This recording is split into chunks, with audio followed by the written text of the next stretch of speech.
board, and thanks for doing Okay. this. Is it okay if we use this recording of your story publicly? Yes, please. Thank you. Can you or anyone you mention get into trouble or face legal prosecution due to anything you share in your story? No. Sweet. Okay, I'm gonna start my timer. Oh, and at the end of it, plug all your socials, like where people can find you Sure. at the end. Sure. So that we can get that out there. And oh, I am recording. Okay, I'm gonna mute myself and introduce yourself however you want. Okay. Great. So my name is Amy C. Willis. I use she, her pronouns. I am a sobriety and mindset coach, and I work professionally in the recovery space to support women in reclaiming their freedom and their sobriety, or their freedom and their power, really, through sobriety. And I come to this work after dealing with addiction in my own life for more than 15 years, and also through growing up in a house where my dad had a really severe alcohol addiction, and I ultimately lost him to that addiction. So the work that I do is deeply personal and very meaningful for me. And I feel deeply honored that I get to do it and that I get to support women in having an impact on their lives and really changing what their lives look like in really positive and meaningful ways. So in addition to being a dual certified coach, I'm also a writer and a speaker, and I'm a meditation teacher and an EFT practitioner. And those are modalities that I also bring into my work. And the foundation of, I would say, my coaching practice is radical honesty, mindset transformation, habit change, and resiliency building. So I live and work in Toronto, Canada. When I'm not working, which seems like not that much time, I love spending time outside. I'm big into hiking. I'm into indoor cycling. I read a ton. During COVID, because I was looking for a hobby, I started to cross stitch, and now I've cross-stitched up a storm and probably made close to 100 pieces in the last year and a half. So yeah, so that's a little bit about me, and a little bit about my story. So like I think a lot of people, I started experimenting with drinking in high school. Around the age 16. So as I had mentioned, I grew up in a home with a parent who dealt with addiction. And so alcohol was always around and it was always present. And I had, sips of beer from my dad, probably as young as maybe 6 or 7. And I think his intentions were to give it to me and hope that it tasted awful, which it did, so that I would be turned off of it. Which I was turned off of beer, but I was not turned off of alcohol. So I started drinking when I was 16. And I think externally it looked very similar to how my friends and my peers were drinking. But internally, I'm now really clear that I was drinking because it was a really easy way to escape from my life and to escape from what was happening in my life. So coincidentally, at this same time that I started drinking, my parents were going through a very, very messy, very drawn out separation with a lot of extra trauma. So it wasn't just that my parents and our family unit was changing very dramatically, but we had found out that there were years and years of lies. There was police involvement. There was, potential criminal charges on the table. So some really messy shit for a 16-year-old to be dealing with. And I was living in that chaos for months, from when we first found out what was going on to when we finally got a bit of a resolution to it was months. So it was just, each day was another thing. And it was a really tough time. And there really wasn't a lot of support available. And I think my mom, in trying to navigate what was also, I imagine, a terrible situation for her, she didn't really know how to support us. I genuinely believe that she did the best she could, but she also didn't want us talking about it to anybody. So we weren't allowed to talk about it. Therapy was not a thing. And so it was just like existing in this really terrible, traumatic chaos for months and months and months. And so I started drinking, and it gave me this relief, and it allowed me to really press pause on all the terrible shit that was happening in my life. So now I know that when I first started drinking, I had an ACEs score. So ACEs are adverse childhood experiences. It is an assessment used in a correlative way to determine the likelihood that somebody might develop an addiction later on in their lives. So adverse childhood events could be things like parents separating, somebody dying, somebody going to prison, physical, sexual abuse, etc. So when I started drinking, I had an ACEs score of 6 out of 10. And I didn't know that. I didn't know that relationship. I didn't understand what that was. I didn't understand that I was flirting with a really addictive substance.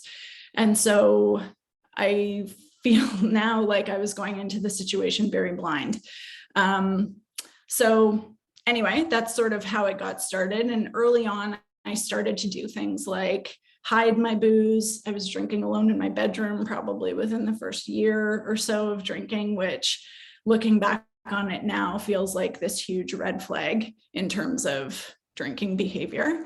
And that was something that I don't think my peers were doing.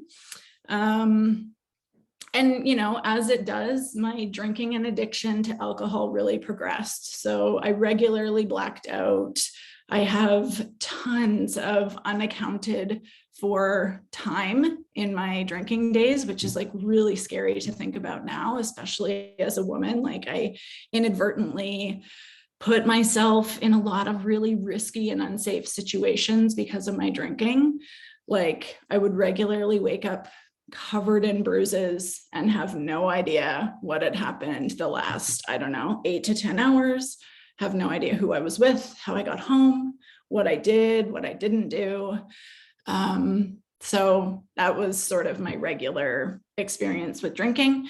In addition to blacking out a lot, I was often really sick as a result of my drinking. And despite all of that, outwardly, my life still mostly looked okay. I finished an undergrad degree. I went to grad school. I went after a lot of really awesome experiences. I always, worked part-time, full-time alongside of school. I always had my bills paid. But for me, the internal consequences of what I was dealing with was really where the struggle was, because I was regularly putting so much alcohol into my body, and because it is this massive depressant, it severely impacted my moods and my mental health. And it got to this point where I would never classify myself as suicidal, but it got to a place where I was pretty indifferent about whether or not I lived. And that feels now, like, now that I know myself, and now that I know myself without alcohol, that feels like a really scary place to regularly be in. Like, not terribly concerned about whether or not I don't know, got blacked out and got hit by a car and died. Like, so that's sort of where it was. So I would see a lot of fluctuations in my mental health, a lot of fluctuations in my moods. I would say and do things that were very out of character for me.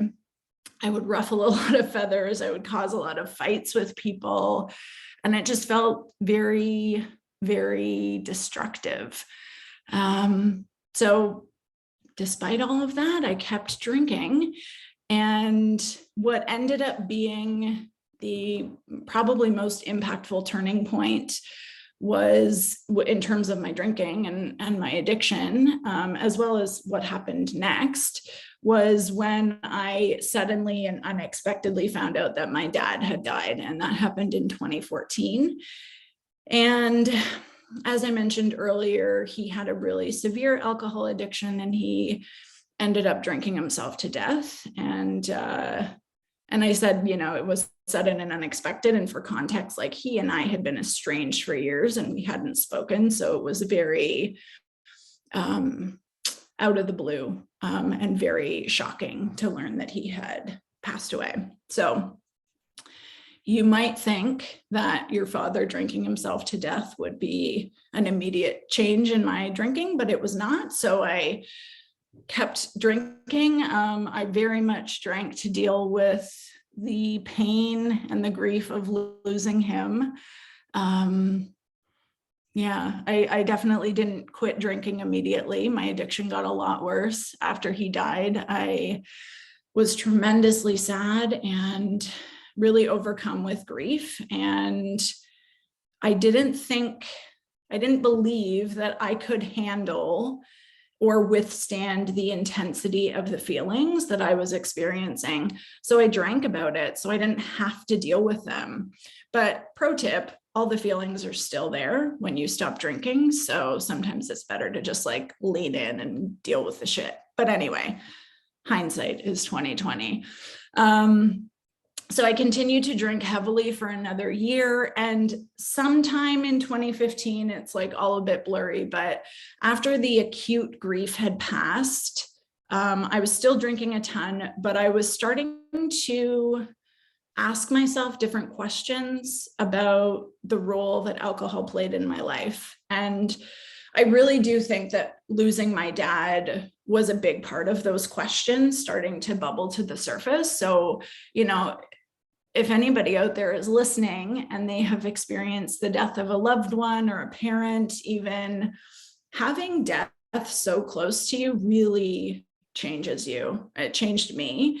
And it really changed my perspective on pretty much everything around me. So all the petty shit that used to get under my skin just no longer seemed important or like worthy of my time or attention. And through the lens of death, which sounds morbid, but I actually think was really helpful for me, everything started to look different, including my drinking. And I think like death is this really strange and unique experience. I mean, it's incredibly common, right? We see death all the time. It's something that every single one of us is going to experience and go through, yet it's elusive and unknown, and it's the most permanent experience and finite experience that any of us will have. And it's unlike anything else we've experienced in the rest of our lives. Everything else is pretty impermanent comparatively. So I think the finality of my dad being gone and losing him in the way that I did really prompted me to evaluate what actually matters. Like, what do I actually give a shit about in my life? And I think I gradually arrived at a place where I just started to get curious. Like, is there more to life than this? Like this can't be it for me. Like, and this being addiction, right? So the amount of time that you spend thinking about drinking or whatever your drug of choice is, the amount of time you spend consuming it, the hangover, the planning to drink again, and like the cycle just goes on and on and on. And I was just like, there has to be more. Like, this cannot be it for me. And that sort of, I think, was a turning point for me. Like, this can't be it. Like, there needs to be more.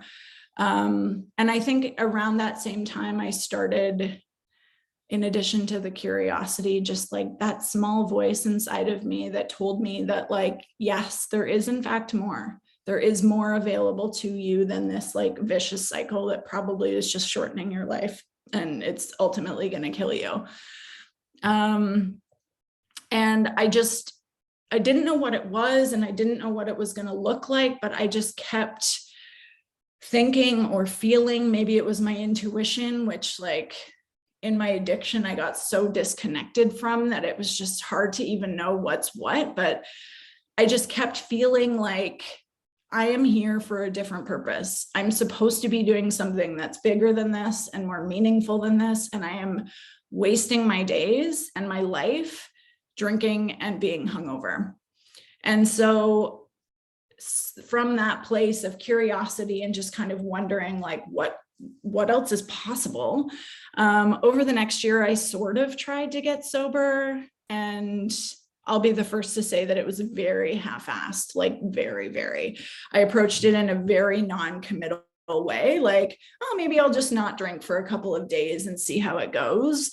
So there was no ironclad decision, like, I'm going to do this thing no matter fucking what it takes. None of that. It was just like, I'll see what happens. And so I would quit for maybe a week or maybe 2 weeks, and then I would celebrate how well I did by drinking my face off for the next few weeks. And in the time when I wasn't drinking, that week or two, I would magically convince myself that my drinking wasn't so bad. And then I would reward myself with the thing I was trying to get rid of, which is something we do to ourselves, I've noticed. But so I hadn't really made the decision yet. So of course, I kept going back. I kept going back to the thing that I knew, and I wasn't really doing any of the work to actually change my life. I was just trying to not put this substance into my body, but like not really dealing with any of the other shit that brought me to that place to begin with. And so in August 2016, I finally made the real ironclad decision that I was done. So I had arrived at that place where I wasn't just wondering if there was more to it, but I was like, I know there's more. I know there's more available in life beyond this. I know that I'm meant for more. I know that I have more to give. And I knew that alcohol was holding me back and killing me. Like, I was slow burn killing myself, drink by drink. And I finally got clear that that was not what I was here to do. And in witnessing my dad's life and death, I had a very clear trajectory of where my life was going if I didn't make some serious changes. And so August 22nd, 2016 is my sober date, and I'm now more than 5.5 years sober. So thank goodness. So initially I decided I was going to be sober for 6 months. I could not swallow the idea of giving up booze forever. I just couldn't do it. It felt like this massive mountain that I was not prepared to climb. So I was like, I will do this, like really do this for 6 months, and I will reassess at the 6-month mark. And then the 6-month mark approached, and I was terrified at the thought of drinking again. I knew that I would end up back where I was, and things would continue to get worse and worse and worse. I was in no way convinced that I could just like moderate, which doesn't really work anyway. But I was, I had no illusions that it would be easy or it would be fine and I could just have a drink here or there. So it was at the 6-month mark that I decided that I was done with alcohol forever. I got clear that drinking wasn't actually worth it, and I was no longer willing to gamble my one precious life anymore. And so when I quit, I got radically honest with myself, and I got clear on, and it was hard, but I got clear on all the ways that I was participating in keeping my addiction going, right? So part of that was acknowledging all the trauma and early exposure to drinking and all the like ACEs type stuff of my past. And I knew that none of that stuff was my fault, but I was really clear that I was responsible now to clean it up in my life. And I no longer got to recycle that trauma as the reason to stay in my addiction. And that was a hard lesson to get to, but I had to be responsible for it, and I had to like figure it out myself. So I really just like went through pretty much all of my life with a fine-tooth comb. I took stock of my habits, right? Because it's not just the drinking, but it's all the other shit around it. and got rid of stuff that looked anything remotely like challenging to my sobriety. So I really made my sobriety like the most important thing in my life. So if there was anything that was remotely challenging to it, I either stopped doing it or I got it out of my life entirely.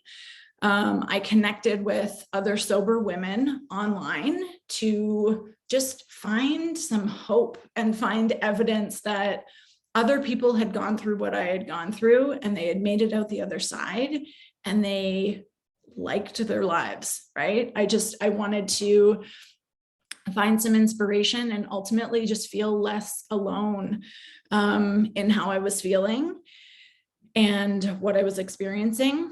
And also a bit about me that I haven't mentioned yet. I was in academia for a long time.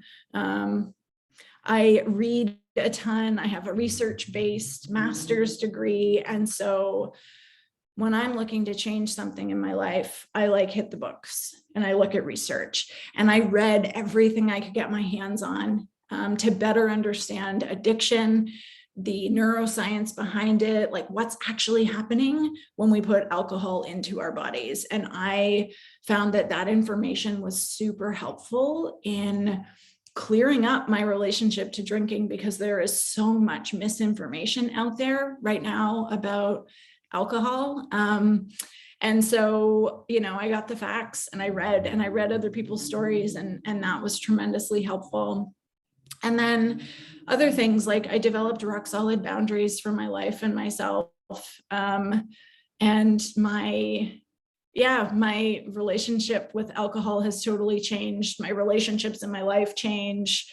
I have a very low threshold for bullshit. So like, I don't have drama in my life, and I don't have people who bring drama into my life.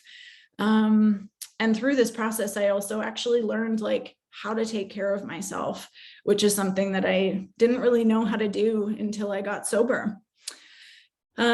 So inspired by my own experiences, and at the time, what felt like a lack of options, I decided to become a sobriety coach. And after I started to share some of my experiences publicly, I got so many private messages from women who said that they were also struggling with drinking, or they didn't like the role that it played in their lives, but they didn't know how to change it, or they didn't know what to do with it. And I knew that, I could contribute something and I could be helpful, and I could use my own experiences as well as, my coaching training to support other people in changing their lives. And for me, sobriety was the best decision I've ever made in my whole life. And I finally feel free and powerful, and I have a life that I love. And I wanted to be able to support other women in finding that. And now I continue to prioritize taking really exceptional care of myself, and that really supports my sobriety. I get tons of sleep. I manage my stress. I move my body. I surround myself with people very intentionally, people who are good for me, who are boundaried, who are clear communicators, also no bullshit. Like, who you have around you makes such a difference. I continue to expand my knowledge around addiction and the alcohol industry. I practice meditation and mindfulness to really take care of my brain.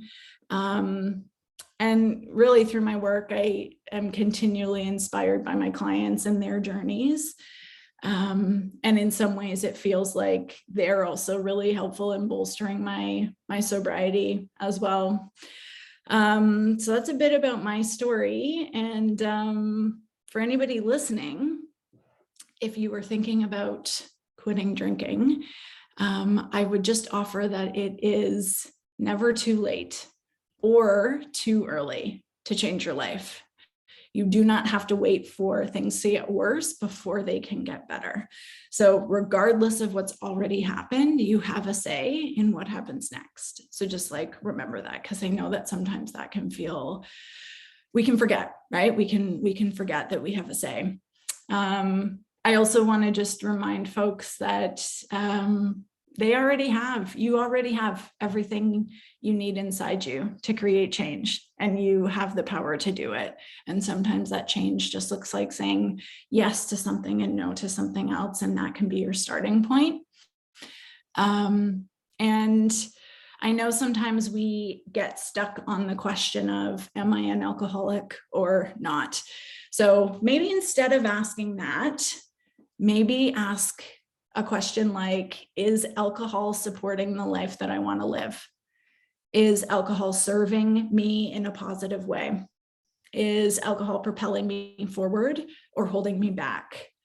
And I think my favorite question is alcohol good enough to keep, right? We sometimes think in terms of how bad has the situation gotten? Has it gotten so bad that I'm willing to say no to alcohol? And what if we flip that on its head and ask, like, is this thing good enough to keep in my life?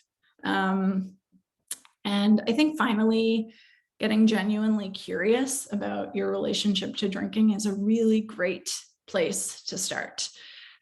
So if you are looking to connect with me further, you can find me on Instagram at Ms. Amy C. Willis, or you can find me via my website, which is wholeandwell.com, and that's HOLANDWELL.com. Thank you for listening.